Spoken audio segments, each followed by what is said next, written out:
you've got to realize that he was born in 1770. When he was 19, the French Revolution took place. When he was 5, the American Revolution took place. Life changed all around Europe. I mean, the American Revolution basically affected what was happening in France. People talked about it. So, and what happened in the French Revolution happened all around the place. I mean, at that stage, little sort of tin gods who were running dukedoms and the small things in Germany, had to be obeyed and had to be believed. And that's why so many people left and came to America, because there was a freedom over here. He was there when Napoleon was marching through Germany. I mean, he was inspired by it as a... I mean, think of the Les Adieux Sonata. I mean, sort of, that the first movement is the goodbye, when he had to say goodbye to the Archduke Rudolph. Remind me how that one goes. Oh, that is a... Yeah.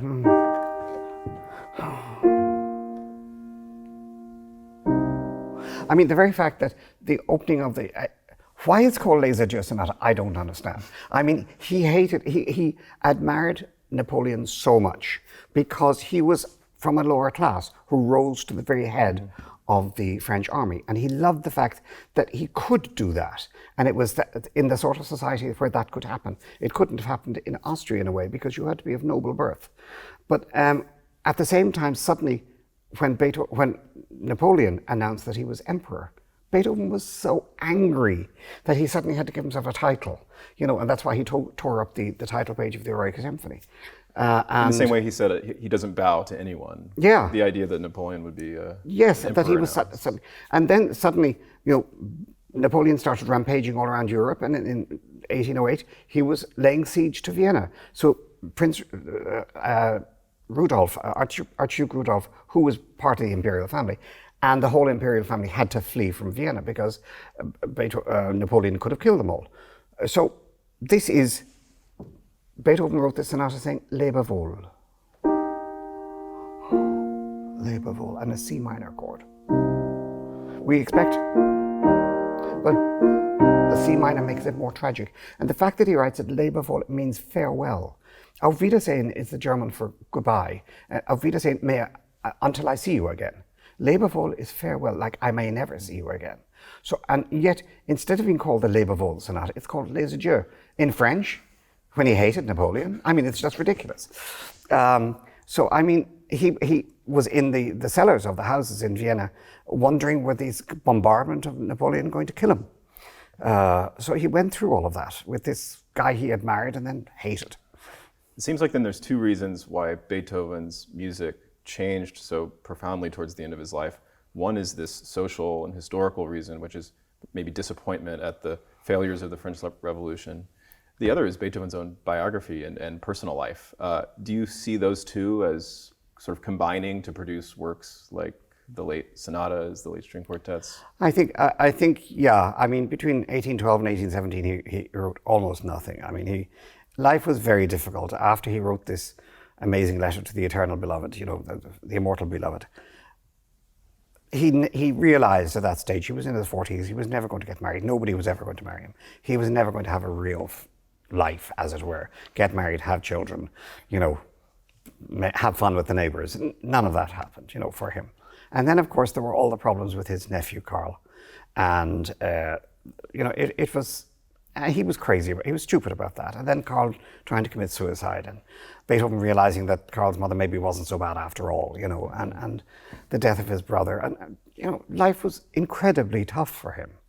So, I mean, it was not surprising that he wrote incredibly deeply felt music, and just the outpouring of wishfulness and hope and all the rest of it.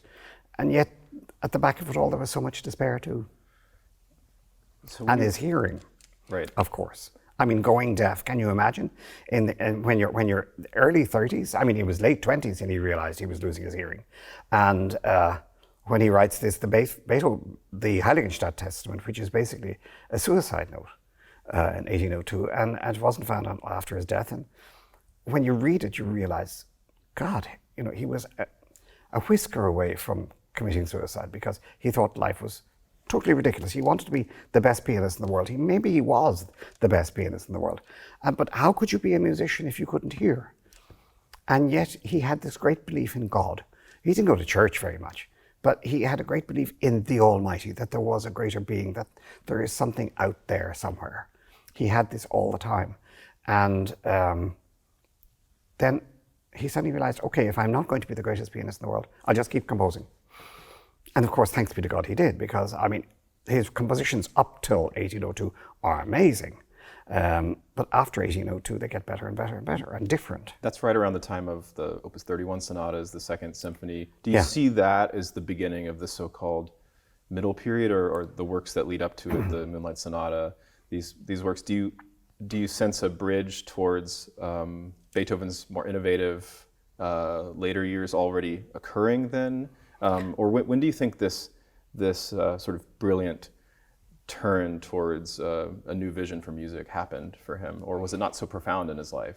I think it was always there. I think that he was such a stubborn character. He wasn't going to be somebody who was going to obey the rules all the time. He liked doing something different, and I think there are examples in every single sonata where he'd do something that would shock or surprise people who understood music. Even the Opus 2. I mean, he dedicated them to Haydn. Yes. They're shocking. Are they as shocking as the later sonatas? The surprise, amazing. I mean, the very fact that the last movement of the Opus 2 number 1. I mean, really, it's incredibly, the energy of it. It's nothing that Haydn would have written or Mozart would have written. It's obsessive. Yes, completely. Yeah. And then the very fact of, I mean, even if he had died after Opus 2, still we'd be left with the second movement.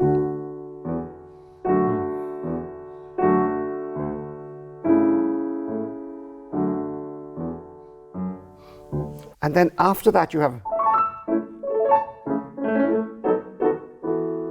that he writes a scherzo instead of a minuet. I mean, already in the Opus 2s. I mean, he was ready to break every rule, all the time. So it was a progressive thing. I mean, he kept pushing the boundaries all the way through his life. And he was pushing the boundaries of piano technique. That too. I mean, already in those Opus 2 sonatas, Opus 2 number 1 is all right, Yeah. Some kids can play it, but by the time we're getting to Opus 2 number 2 and 3, these are titanic virtuosic works. Oh, incredible. I mean, the first time I saw somebody playing the last movement of Opus 2 number 3, that's impossible. You can't do that. And it wasn't until I got to Vienna and Weber said, you just knock on the door. That sort of thing. And you suddenly think, okay, that works. You're making me realize composers come up with, brilliant new ways of composing for the piano. And what does it do for us? It makes us have to stay that much longer in the practice room. Do you ever feel like you're a servant to the composers? And is that a bad thing? I don't think it's a bad thing at all. I mean, I think it's a privilege to play this music. I mean, people say to me, you've been playing Beethoven all your life, do you ever get tired? And I say, never. I mean, every single time I play it, I find something new. I find something new in it. And I think teaching it to students, you have to, it's like opening a door to a magic room. The Opus 10 number 2, which is supposedly one of the easier ones. And then the recapitulation comes in D major. It's like, how did I get here? Is that right? Maybe it isn't. No, that's wrong key. Let's try G minor. No. Or else? Oh. Yeah, F major, that's where we're supposed to be. And then he starts again. It's jokes like that happen. The way you teach, it suggests that this music has a mind of its own, like the music itself is thinking and making decisions and trying to figure out where to go next. Well, I mean, all you have to do is to look at the sketchbooks of Beethoven to realize how much he teased out every theme. And I mean, he would change his mind about things and write it various different ways until he finally decided that's the way I want it now. Do you think that makes his music more human? I'm not sure. I think it makes him more human. I don't think, I mean, when you see Mozart writing something, in 2 days or something like that, or the speed of light, that's almost more divine. And Beethoven is more human in the sense he had to work it out more, a little bit. You said Opus 10 number 2 is often regarded as easy, but the last movement's not easy at all. Oh, no. I mean, it really is. The virtuosity is fantastic, but it's great fun. Perhaps not as profound as we often associate the late works, the last three sonatas.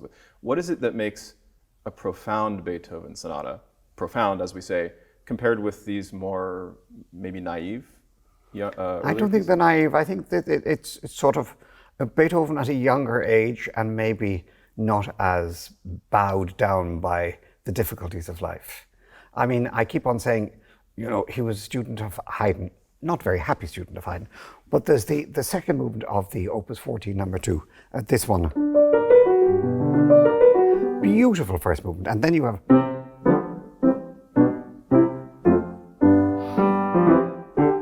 which is a set of variations,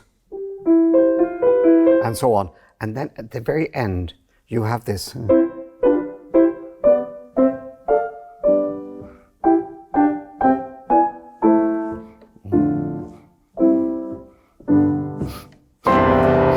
And he has this huge fortissimo chord. And I want to call it the surprise sonata.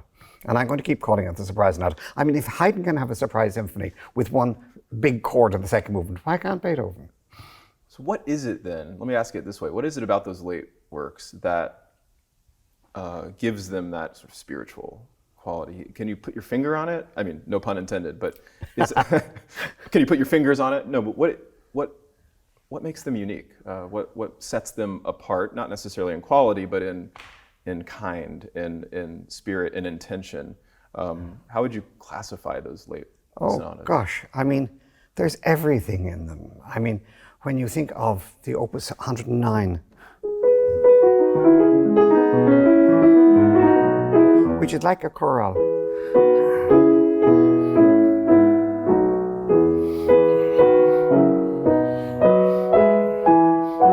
And you expect it to finish there, but it goes. I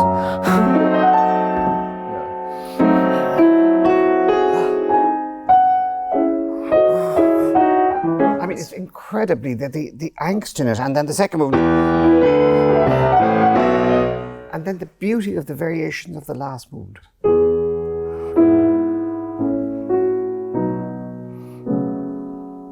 Such incredible beauty, and then he brings back that theme at the end, almost like Bach does in the Goldberg variations. Do you hear him looking backwards more? I hear regret in that first diminished arpeggio in the 109. But I also hear fond memories, but I do feel like he's thinking backwards more. And then maybe that's part of the difference, is in the early works, he's looking forward or he's not thinking about time. But do you feel the weight of... I think he does look back. I think there's moments that he looks back to when life could have been good. Maybe like Opus 110 beginning? Oh yes, that's just...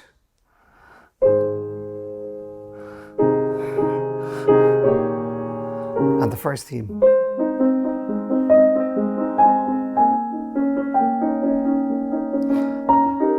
I mean, he never lost his love for his mother. He hated his father, but he loved his grandfather. But I mean, he adored his mother, and the fact of losing her when he was so young must have been absolutely so tragic, really incredible. And then the angst of the Opus 111.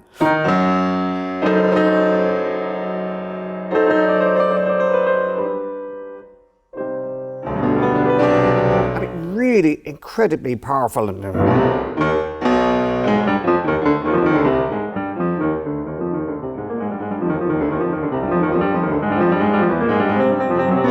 So really extraordinary. And then the serenity of the second movement.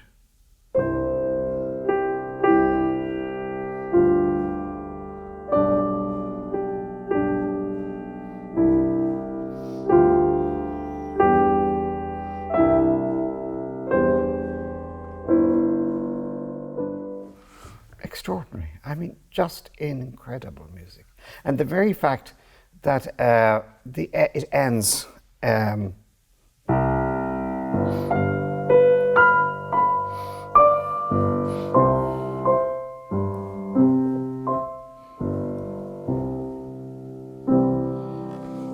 he finishes the 32 sonatas on a C major chord. Extraordinary.